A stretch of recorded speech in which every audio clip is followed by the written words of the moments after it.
News story में पढ़ें कि कैसे मेरी पड़ोसन भाभी ने मुझे छत पर रंगे हाथों पकड़ लिया। फिर कुछ दिन बाद मैं भाभी के घर गया तो हमारे पड़ोस में एक पंजाबी फैमिली रहती थी। उसमें एक 25 साल की खूबसूरत भाभी थी। नाम था प्रभा।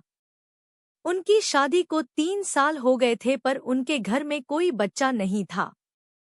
उनकी सास उन्हें बच्चा न होने की वजह से परेशान करती थी। हमारी व उनकी छत मिली हुई थी, व बीच में एक छोटी सी दीवार थी।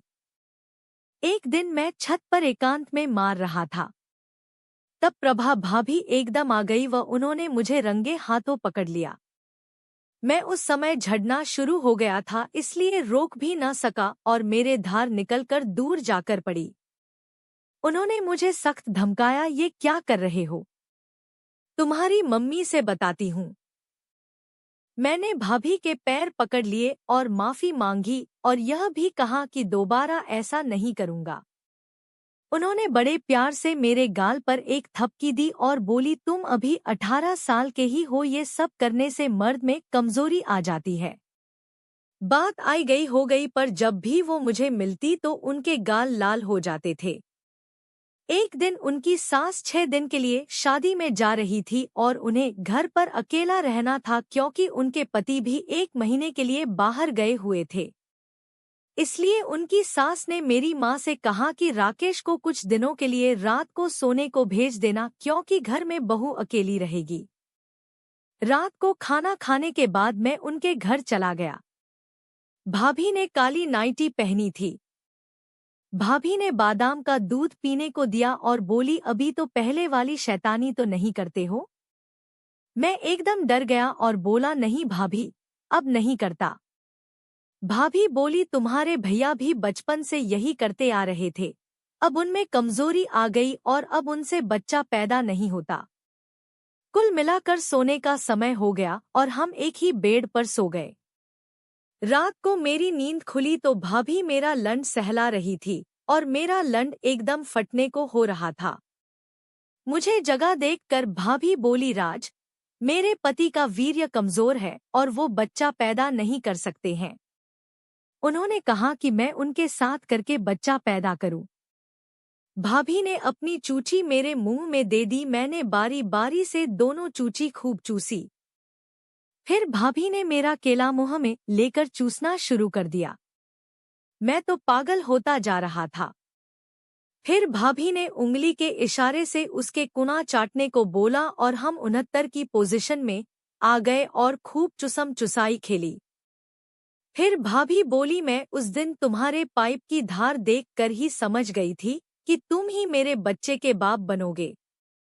उसके बाद भाभी लेट गईं और बोली, मेरे राज, अब डाल दे अपना हथियार मेरी कचिया में। मैंने केला के अगले हिस्से पर थोड़ा थूक लगाया और कुना से भी काफी नमकीन पानी टपक रहा था। जैसे ही मैंने केला का टोपा कुना के मुख पर लगाया, भाभी ने बड़ी तेज सिसकारी भरी और लेने को बेताब हो गई। मैंने भी हल्का सा जोर लगाया और कुना में केला अंदर जाने लगा। एक अलग ही एहसास था दोस्तों। प्रभा भाभी ने नीचे से धक्के मारने शुरू किए और सीतकार करने लगी। मैं तो जैसे पागल होने को हो गया। मैंने एक तेज झटका मारकर गहराई तक पूरा केला कुना में उतार दिया और साथ में भाभी ने मेरा हाथ अपने आम पर ले जाकर दबाने का इशारा किया।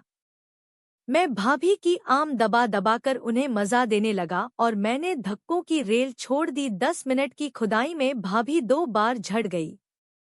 उसके बाद हम लिपट कर सो गए।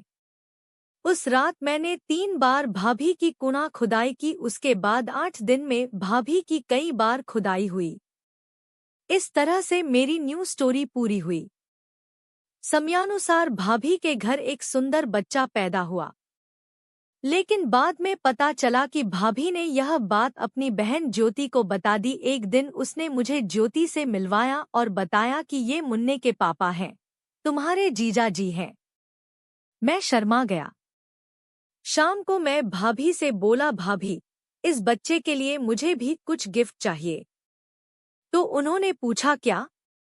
मैंने बताया, भाभी, उस हनीमून के बाद मुझे भूख पैदा हो गई है और आप बच्चे में व्यस्त हो गई हो, तो मेरी समस्या का समाधान करवाओ, किसी से मेरा करवाओ। तो वो बोली, मैं ज्योति से बात करती हूँ।